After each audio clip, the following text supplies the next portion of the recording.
Doctor Mohan Varghese, രണ്ടാമത് ഒരു വെടിനിർത്തൽ, അതായത് വെടിനിർത്തൽ ദീർഘിപ്പിച്ചിരിക്കുന്നു 10 ദിവസത്തേക്ക് കൂടി എന്നാണ് ട്രംപ് പറയുന്നത്. ഇറാന്റെ അഭ്യർത്ഥന മാനിച്ചാണ് ഈ നീക്കമെന്ന് ട്രംപ് പറയുന്നു.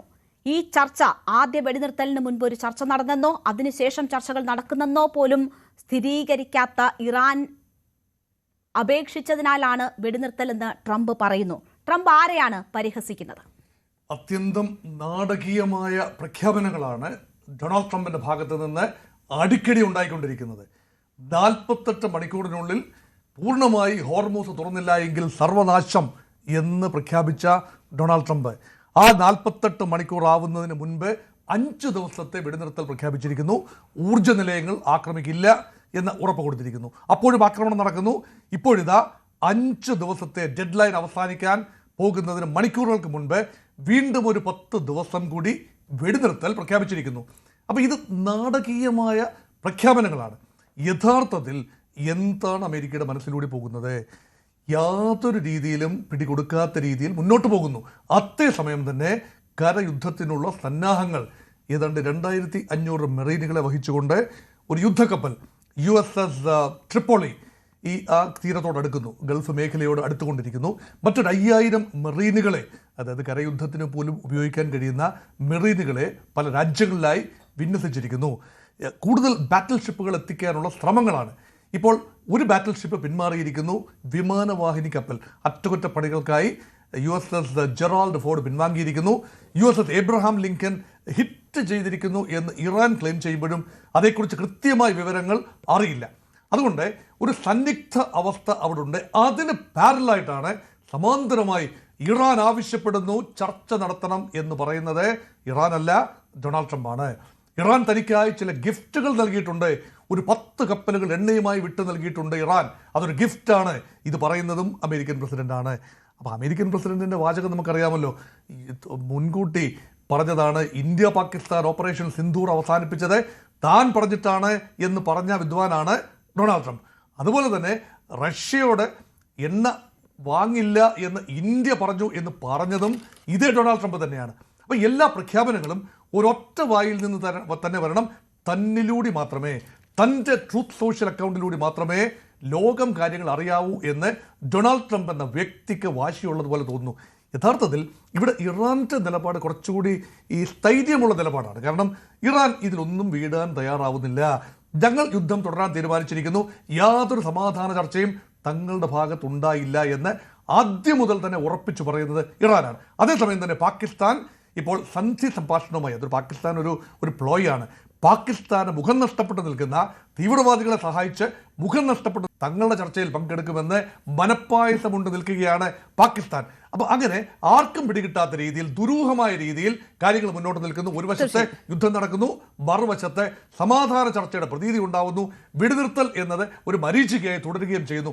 ആ അവസരത്തിലാണ് ഇപ്പോൾ നമ്മൾ ഈ ചർച്ച മുന്നോട്ട് കൊണ്ടുപോകുന്നത്. തീർത്തും അനിശ്ചിതത്വമാണ് പശ്ചിമേഷ്യയിൽ ഇപ്പോഴും നിലനിൽക്കുന്നത് എന്നതാണ് സാഹചര്യം. എന്താണ് സംഭവിക്കാൻ പോകുന്നത് എന്നത് ഒരു വ്യക്തതയുമില്ലാത്ത ഘട്ടമാണ്. എന്തായാലും 10 ദിവസം കൂടി ഈ വെടിനിർത്തൽ, ഊർജ്ജ കേന്ദ്രങ്ങൾ ലക്ഷ്യമിട്ടുള്ള ആക്രമണങ്ങൾ ഉണ്ടാകില്ല എന്നത് പറയുന്നത് മാത്രമാണ് ഏക ആശ്വാസം.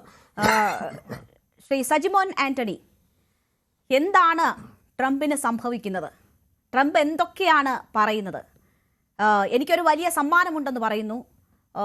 അത് ഇപ്പോൾ ഇന്ന് അദ്ദേഹം വ്യക്തമാക്കിയിരിക്കുന്നത് 10 കപ്പലുകൾ ഹോർമുസ് കടന്നിരിക്കുന്നു എന്നതാണ് ആ സമ്മാനമെന്നാണ് ട്രംപ് പറയുന്നത്. എന്നെ ഇറാന്റെ പരമോന്നത നേതാവാകാൻ വിളിച്ചിരിക്കുന്നു എന്ന് ട്രംപ് പറയുകയാണ്. മാനസിക വിഭ്രാന്തിയാണോ ട്രംപിനെന്ന് തോന്നിപ്പോകുന്നു ചില പ്രസ്താവനകൾ കാണുമ്പോൾ? രേണുക, തീർച്ചയായിട്ടും എനിക്ക് അതിനോട് വിയോജിക്കേണ്ടിയിരിക്കുന്നു. കാരണം ഇപ്പോൾ അവിടെ സംഭവിക്കുന്നത് ഒരു ആക്സിഡന്റിലാണ് എന്ന് എനിക്ക് തോന്നുന്നില്ല.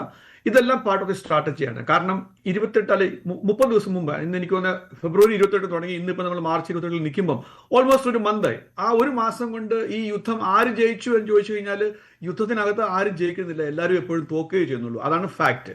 എന്നാൽ ടെമ്പററി നമുക്ക് ക്ലെയിം ചെയ്യാൻ പറ്റും മിലിറ്ററിലി ആര് ജയിച്ചു, സ്ട്രാറ്റജിക്കലി ആര് ജയിച്ചു, ഫ്യൂച്ചറിലേക്ക് ആര് ജയിച്ചു എന്ന് ചോദിച്ചു കഴിഞ്ഞാൽ അത് ഡിബേറ്റബിൾ ആണ്. മിലിറ്ററി അമേരിക്ക ജയിച്ചു എന്ന് ചോദിച്ചു കഴിഞ്ഞാൽ ഓഫ് കോഴ്സ് യെസ്, കാരണം ഇറാനെ നിഷ്പ്രഭമാക്കി അവരുടെ ആണവ കേന്ദ്രങ്ങൾ ഉൾപ്പെടെയുള്ള പല തന്ത്രപ്രധാനമായ കേന്ദ്രങ്ങളും ലീഡേഴ്സും ചെയിൻ ഓഫ് കമാൻഡിംഗ് ലീഡേഴ്സിനെ ഉന്മൂലനം ചെയ്തു. ആ ഒരു അർത്ഥത്തിൽ അമേരിക്ക വിജയിച്ചു എന്ന് പറയാം. എന്നാൽ അമേരിക്കയ്ക്ക് എപ്പോഴും ഒരു മിസ്റ്റേക്ക് ചെയ്യാറുണ്ട്. They know how to enter but they don't know how to exit. അത് വിയറ്റ്നാമിൽ നമ്മൾ കണ്ടു, ഇറാഖിൽ കണ്ടു, അഫ്ഗാനിസ്ഥാനിൽ കണ്ടു. ആ ഒരു സെയിം തനിയാവർത്തനം വരുന്നത് പോലെ ഒരു പ്രതീതി ഇവിടെ നിന്ന് നോക്കുമ്പോൾ ഉണ്ട് എന്ന് ആഡ് ചെയ്യാൻ ആഗ്രഹിക്കുന്നു. എന്നാൽ ശ്രീ മോഹൻ വർഗീസ് പറഞ്ഞതിനോട്, ഡോക്ടർ മോഹൻ വർഗീസ് പറഞ്ഞതിനോട് ചെറുതായിട്ട് ഞാൻ ഡിസഗ്രി ചെയ്യുകയാണ്. It is not accidental. കാരണം നമ്മൾ തോന്നുന്നത് 28 ദിവസം അല്ലെ ഫെബ്രുവരി 28-ാം തീയതി അല്ലെ 26-ാം തീയതി എക്സാക്ട് അവിടെ എന്താണ് സംഭവിച്ചത്? അവിടെ ഒരു സമാധാന കരാറിലേക്ക് വരുന്നു, ഒമാനിലെ ഡിസ്കഷൻ വരുന്നു. അടുത്ത 24 മണിക്കൂർ അല്ലെ 48 മണിക്കൂറിനകം ട്രീറ്റി സൈൻ ചെയ്യാൻ പോവുകയാണ് എന്നുള്ള ഒരു ശുഭവാർത്തയ്ക്ക് വേണ്ടി നമ്മൾ എല്ലാവരും വെയിറ്റ് ചെയ്ത സമയത്താണ് 28-ാം തീയതി അവിടെ ഒരു സ്ട്രൈക്ക് നടക്കുകയും ഇറാന്റെ ഏകദേശം 45-50ഓളം ലീഡേഴ്സിനെ ഒരുമിച്ച് ഒറ്റയടിക്ക് കൊല്ലപ്പെടുകയും ചെയ്യുന്ന ഒരു സംഭവം ഉണ്ടായത്. അപ്പം ആ ഒരു സ്ഥിതിയിൽ എന്ന് വെച്ചാൽ ഇത് സ്ട്രാറ്റജിയുടെ പാർട്ടായിരുന്നു. ഓപ്പർച്യൂണിറ്റി നോക്കി അത് സ്ട്രൈക്ക് ചെയ്തു എന്നാണ് എനിക്ക് മനസ്സിലാക്കാൻ പറ്റുന്നത്. എന്ന് പറഞ്ഞ മുടക്ക് തന്നെ ഇവിടെ നിന്ന് സംസാരിക്കുമ്പം ഇവിടെയുള്ള അമേരിക്കൻ ജനത 61% ഈ വാറിന് എതിരാണ്. എന്നാൽ അപ്പൊ നിങ്ങൾ ചോദിക്കും, പിന്നെ എന്തുകൊണ്ടാണ് പ്രസിഡന്റ് ട്രംപ് ഇങ്ങനെ ഒരു തീരുമാനമെടുത്ത് പോകുന്നതെന്ന്? അദ്ദേഹത്തെ ഇലക്ട് ചെയ്തു, ഇങ്ങനെയുള്ള കാര്യങ്ങളുണ്ട്, അദ്ദേഹം തീരുമാനമെടുത്ത് പോകുന്നു. കോൺഗ്രഷണൽ അപ്രൂവിന് വേണ്ടി 60 ദിവസത്തെ ഗ്യാപ്പാണ് ഉള്ളത്. ആ 60 ദിവസത്തിനകത്ത് അദ്ദേഹം പോയി സ്ട്രൈക്ക് ചെയ്ത് തിരിച്ചു വന്ന് വിജയശ്രീലടനായി തിരിച്ചു വരണം എന്നുള്ള ഒരു സ്ട്രാറ്റജി ആയിരുന്നു.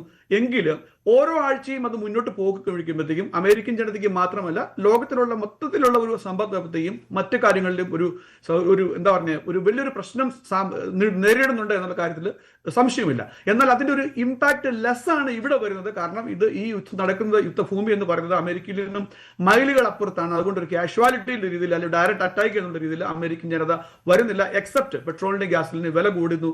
ഈ $2.20 അല്ലെങ്കിൽ $2.30 ആയിരുന്നുവെങ്കിൽ ഇന്നത് 4.5 വരുന്നു. 5-ന് മേളിൽ പോകുമ്പോൾ അതൊരു വലിയൊരു സൈക്കോളജിക്കൽ ഇമ്പാക്ട് ആണ് ഇവിടെ വരാൻ പോകുന്നത് എന്നുള്ള കാര്യത്തിൽ സംശയമില്ല. ഒന്ന്. രണ്ടാമത്തേത്, ഈ യുദ്ധത്തിന്റെ എക്സ്പെൻസ് ആര് ഉപയോഗിക്കുന്നു? അപ്പോൾ ഏകദേശം 2 ബില്യൺ തൊട്ട് 3 ബില്യൺ വരെയാണ് ഈ ഒരു എക്സ്പെൻസ് എസ്റ്റിമേറ്റ് ചെയ്തിരിക്കുന്നത്. അപ്പൊ അങ്ങനെ വരുമ്പോൾ ഓരോ ദിവസവും മുന്നോട്ട് പോകുമ്പോൾ ഇപ്പം അമേരിക്കൻ കോൺഗ്രസിന് മുമ്പിൽ ഏകദേശം 200 ബില്യന്റെ അപ്രൂവലിന് വേണ്ടിയുള്ള ഒരു റിക്വസ്റ്റ് ട്രംപ് അഡ്മിനിസ്ട്രേഷൻ വെച്ചിട്ടുണ്ട്. അതിനുവേണ്ടി ചൂടായ ഡിബേറ്റുകൾ നടന്നുകൊണ്ടിരിക്കുന്നു. കാരണം ഈ യുദ്ധം നമ്മുടെയല്ല, ഈ യുദ്ധം ഇസ്രായേലിന്റെയാണ്, അത് നിങ്ങൾ പോയി വാങ്ങിച്ചുകൊണ്ട് വന്നതാണ് എന്നുള്ള തരത്തിലുള്ള വ്യാഖ്യാനങ്ങളും ഇതിനകത്ത് വരുന്നുണ്ട്. ഏതായാലും ഇപ്പൊ ഈ നടക്കുന്ന കാര്യങ്ങൾ സ്ട്രാറ്റജിക്കലി ചിന്തിക്കുകയാണെങ്കിൽ ഇതൊരു ആക്സിഡന്റലല്ല. അത് ഫെബ്രുവരി 28-ാം തീയതി അല്ലെങ്കിൽ 26-ാം തീയതി എന്താണ് നടന്നത് അതിന്റെ ആ ഒരു സ്ട്രാറ്റജിയുടെ തനിയാവർത്തനമാണ്. അവിടെ ഇരുന്നു കൊണ്ട് ഈ യുദ്ധം നിർത്താനാണോ അതോ കൂടുതൽ ശക്തമാക്കാനാണോ ട്രംപ് ശ്രമിക്കുന്നത്? അതിൽ ഒരു